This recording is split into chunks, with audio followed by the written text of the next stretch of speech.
Barbados will officially become a republic on November 0, the same day it celebrates its independence from the UK.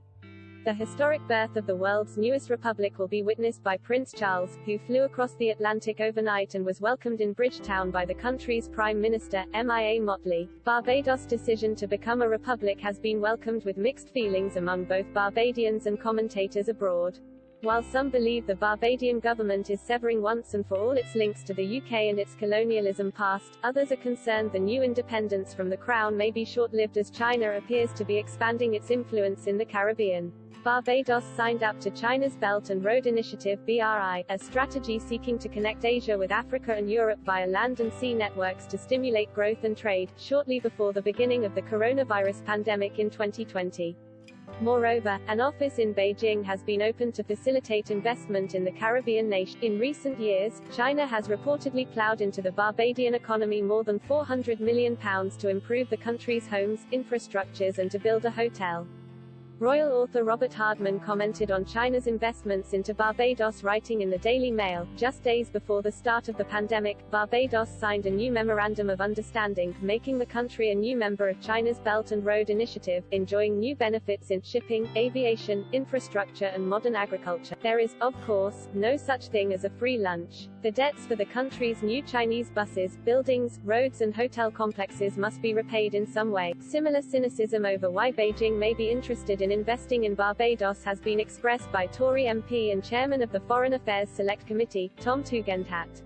He told the newspaper, "Of course, it's right if Barbados wants to have a Barbadian head of state then it should have one. That should make no difference to Britain and Barbados being best of friends as I believe we have been during the 55 years since independence.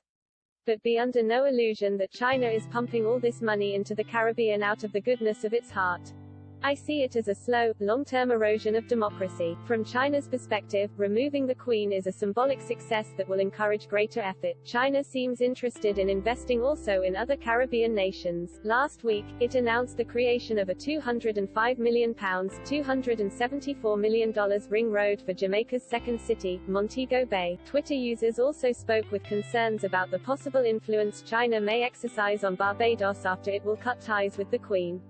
One, at the Joe Public, tweeted alongside an emoji of the flag of China, "It will be interesting to see who is rushing cash into the area and what they expect in return."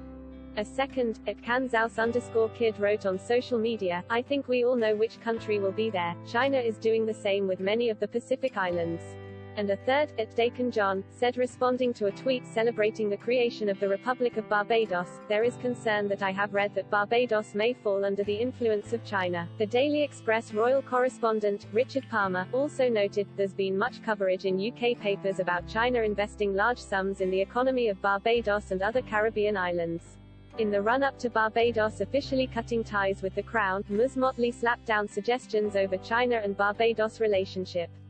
During a Q&A in which she was asked whether she was swapping one superpower for another, the politician said, "Well, once again I regret that the person who asked the question doesn't know our history. In 1977, Barbados established relations with the People's Republic of China. This is 44 years ago and therefore to suggest that we now seek to ingratiate China means you don't understand where we come from or what we are doing. Any country that lives in this world today ought to have relations with every country, and China is clearly a global power, and for us not to have a relationship with China, even if we didn't have 44 years ago would be foolish." Accused of having been complimentary of China and its leaders, Ms. Mottley added, "Let's put it this way, I have also been very complimentary of the Americans and the British and the Canadian, so for me not to be complimentary of China seems unusual. And similarly, for persons who believe that because we want to be friendly with China we are a pawn tells us what they think of us in the first place, because we are capable of being, as our first Prime Minister said, friends of whole and satellite of none."